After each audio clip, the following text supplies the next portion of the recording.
Right now, across South Asia, two massive crises of institutional trust are playing out simultaneously, but they look completely different.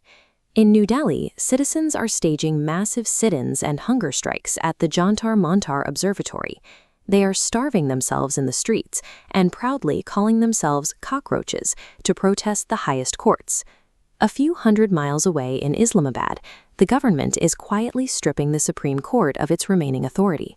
That there are no massive protests, the streets are dead silent, and the public is nowhere to be found.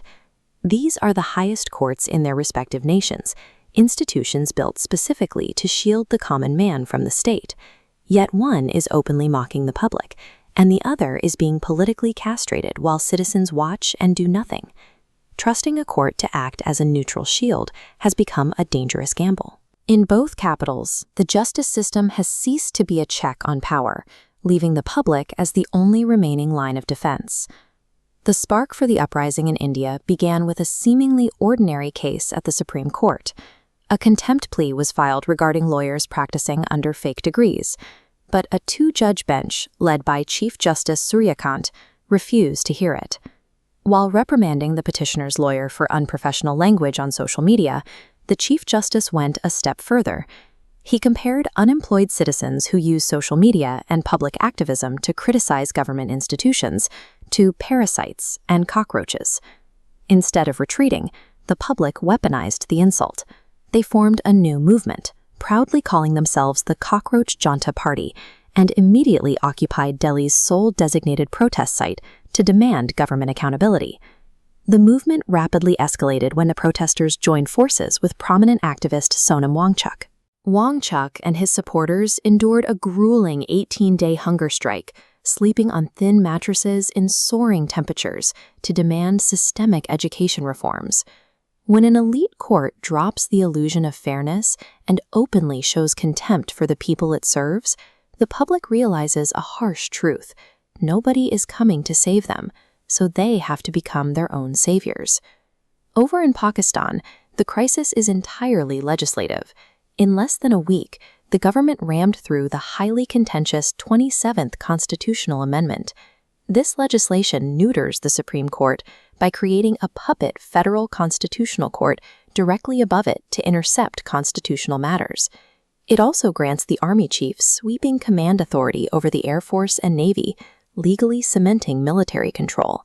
The institutional fallout was immediate. Two senior Supreme Court judges resigned in protest, publicly declaring the amendment a grave assault on the nation's democracy and warning that it subjugates the judiciary to executive control. In response to the tension, the government initiated a physical lockdown of Islamabad.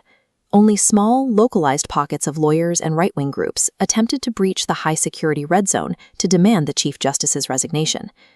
This amendment effectively removes the judiciary as a hurdle to state policy, replacing independent oversight with a closed loop of political and military command.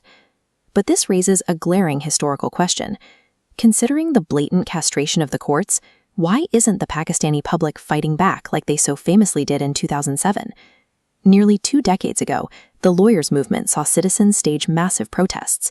Their goal was to protect their Chief Justice, who had been unconstitutionally suspended by military dictator Pervez Musharraf.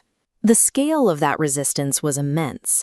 Millions of ordinary citizens watched on live television and poured into the streets, enduring brutal street violence and police crackdowns to protect the independence of the courts. But there is a tragic twist to that history. As one of the recently resigned judges, Justice Manala, admitted in an op-ed, that idealistic grassroots army was ultimately compromised. The 2007 movement was betrayed by the very judges the public had bled to save. Once those judges were restored to power, they failed to deliver the justice they promised. Instead, they became the new, out-of-touch elite, enjoying the perks of the system while leaving ordinary citizens to fend for themselves. That is exactly why the streets of Islamabad are silent today. A betrayed public, facing a restricted media landscape, simply refuses to bleed again for a fractured, partisan legal system that never truly fought for them. We are watching two distinct stages of institutional decay side by side. In India, elite arrogance triggered a furious public uprising. In Pakistan, Years of elite betrayal have resulted in total public apathy. The myth of the justice system as an automatic institutional savior dissolves under the weight of these events.